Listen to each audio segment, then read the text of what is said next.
Today, I want to talk about how to charge premium prices.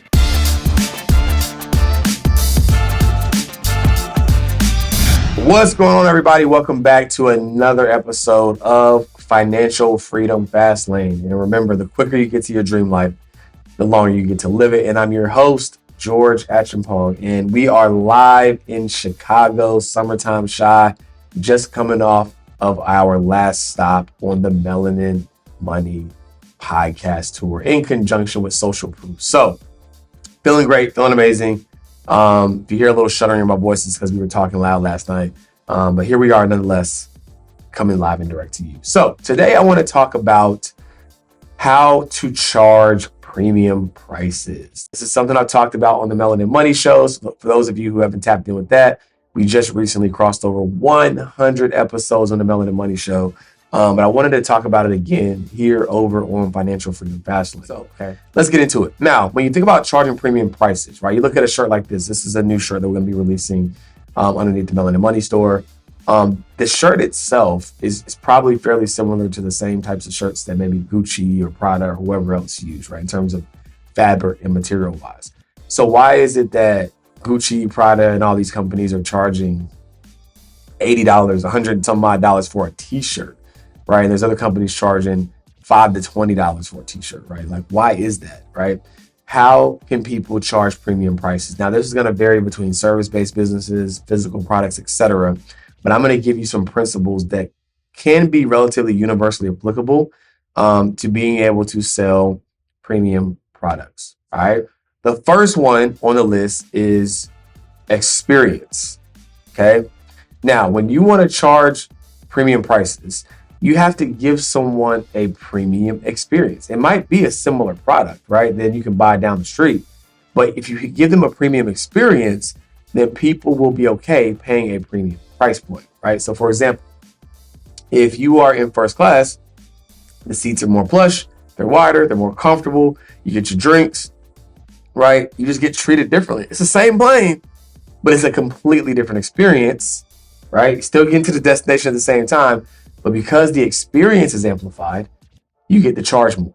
So I always ask people in your business, instead of creating a new product line, how can you amplify or increase the experience that you have with an existing one, right? Because if you do, it'll give you a chance to charge premium prices. Number two is a funny one, but status, right?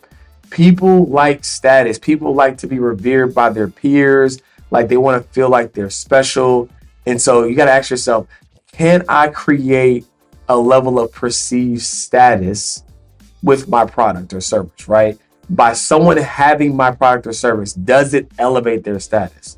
American Express Platinum does a great job at this, right? Everybody knows that they see someone with a platinum card. It's like, ooh, okay, your status is elevated, right? You got that good credit, right? And so it's like, how can you create an element of status where people feel like, ooh, okay, I am special just because I own or have access to this product. People are always looking for ways to elevate their status.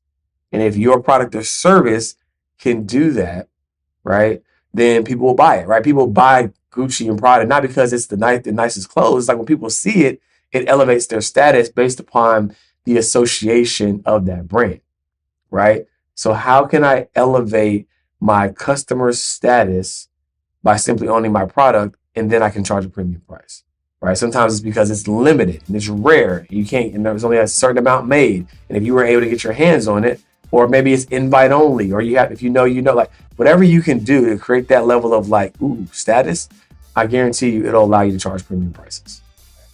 Okay. Another one is access. Okay. Access. So I like this example because it's really relatable for like my coaches and my creators, right? You can talk about the same thing, right? If you're an expert in whatever you're an expert in, but based upon the level of access that you give someone can determine how much more you can charge, right? If you write a book you might sell it for $20, it's still your same information that you would teach somebody if you talk to them, but because it's in a book, right, you might just charge $20. Take that same information and you put it in a course when you're doing videos, right? Now it is more effort on your part, but that feels like they have a little bit more access to you. I'm seeing them, I'm talking to them, right? Like You can charge more for that. Then you can create like a coaching program. Let's say a group coaching program. It's like, okay, if I'm not meeting with this person one-on-one, but I get to actually interface with them, talk to them. You might just be cherry picking your curriculum, cherry picking the stuff in your book, but because you're able to talk about it, right, in real time in a group format, that warrants a more premium price than a book or a course. Then, of course, one-on-one coaching, which is going to have the highest level of premium because they get direct individual access to you. Now, did your product or service inherently change in terms of the core information? No. But because you gave them more access, right, they were willing to pay more. Now, where does this hold true in other areas of the world, right? So, for example, like if you go to a concert and you get VIP backstage access, the concert itself was the same, right? The music was the same, but you get to go backstage and connect with Beyonce. That warrants a premium. We can all agree, right? And it's just access. She never got to do anything different, but like invite you back to where she was going to be anyway, right? But because of that, you're willing to pay more. If you have front row seats at a concert or front row seats at a game, right? That level of access is also going to amplify your experience. So a lot of these things are intertwined. It's like you can't just do one. But your level of access will amplify your experience. If you have those front row seats, you're probably gonna have a better experience. You're probably gonna have people bringing you food instead of having to go to the concession stand, right? So like, think about it from that vantage point. How can I like have this trickle down effect of hitting multiple markers in order to be able to charge premium prices? We talked about status, we talked about experience, right? And so it's like in access. How can I intertwine these things in order to charge more? Now, here is my personal favorite, right? My personal favorite that no one really can argue with. And that is speed. People will pay premium prices for speed. I can give you several examples, right? Let's say that you order something online and you got a trip coming up. So you do express overnight shipping. Do you expect that company to put additional items in your box just because you paid more for shipping? You don't have that expectation. You simply want to get the product faster, and you understand that there's a premium associated with, I got to pay more to get it to be faster. So when you think about like a product or service-based business, if you say, hey, look, you want to learn how to make your first 6 figures in business. Now, do you want me to teach you that over 12 months? Or do you want me to teach you that over 6 weeks, right? The average person is going to say 6 weeks. Well, if I teach you it faster, I'm going to have to charge you more, right? Because of how fast I'm able to teach you. Now, I'm not teaching you anything different, but instead of us doing it over 12 months, I'm going to consolidate it and condense it inside of 6 weeks, right? Now, the challenge is most people who create products or services, the more they charge something, they want to throw the kitchen sink in. So I'm charging $10,000, so I got to give them everything. And that's not true, right? Like people at the highest level, they want that one tweak, that one simple thing that can get them there faster. And the way that you can do that is by giving them more access to you one-on-one, right? By giving them a premium experience and getting them there faster, right? And status is the bonus, but getting them there faster. If you can get somebody a result faster, then that means they can get to their goal faster, which means they're going to make more money longer, right? Or whatever it is that you're trying to help them with. So get away from this idea that the more I charge, the more I have to do. No, you just want to get them the result faster. For example, does it cost more to go to the gym and get a gym membership, or does it cost more to get liposuction?